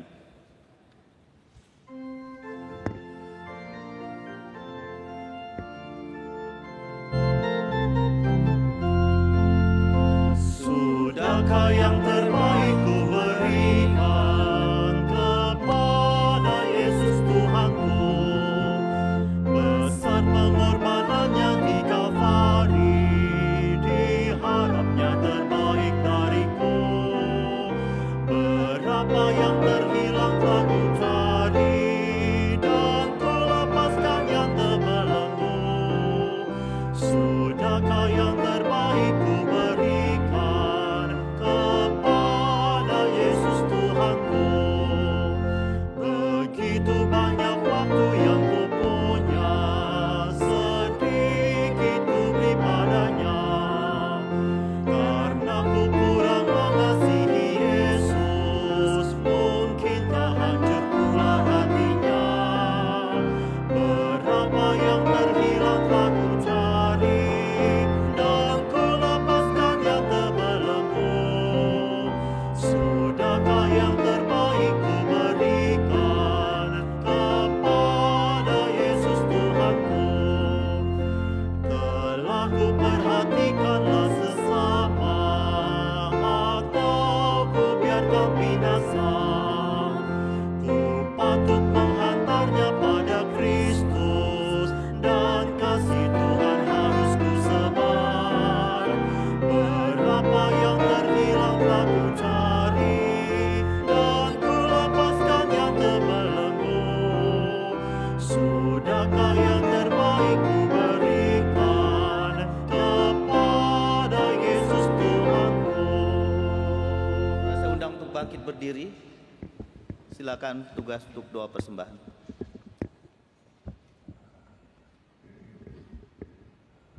Bapa kami yang ada dalam kerajaan surga, kami bersyukur, berterima kasih kepada Engkau Tuhan untuk firman-Mu yang telah Engkau berikan kepada kami ya Tuhan melalui hamba-Mu ya Tuhan. Kami bersyukur Tuhan untuk firman-Mu yang sungguh memberkati kami ya Tuhan, di mana Engkau mengajarkan kepada kami tentang apa artinya keadilan, serta terlebih lagi adalah kasih Engkau ya Tuhan. Dan kini kami hendak menyerahkan persembahan kami ya Tuhan ke dalam tangan Engkau. Kami bersyukur ya Tuhan untuk anugerah-Mu kalau kami boleh memberikan persembahan ini. Kiranya persembahan ini berguna bagi kerajaan-Mu ya Tuhan, dan memuliakan Engkau ya Tuhan. Terima kasih. Ke dalam tangan-Mu kami serahkan doa kami. Amin. Dengan tetap berdiri, mari kita kembalikan segala hormat, puji, dan kemuliaan bagi nama Tuhan. Doksologi, berkat, doa, dan berkat akan disampaikan oleh Bapak Pendeta Ivan Kristiono.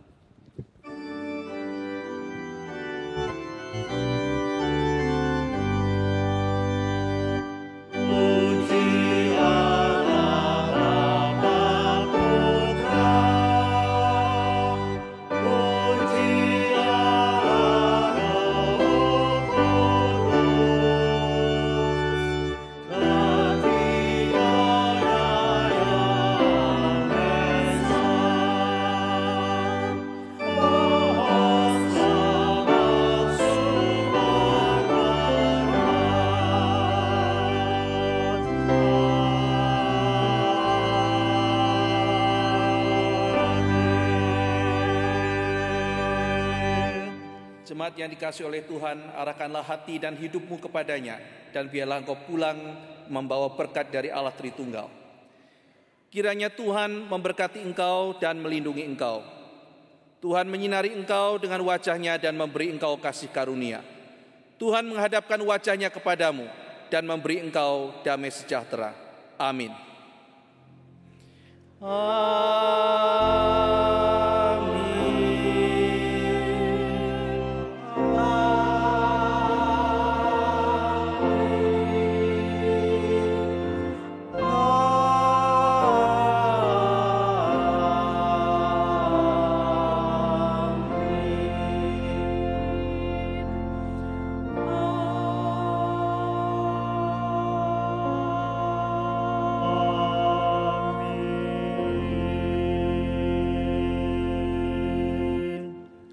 Jemaat persilakan duduk kembali. Doa teduh, selamat hari Minggu, Tuhan memberkati.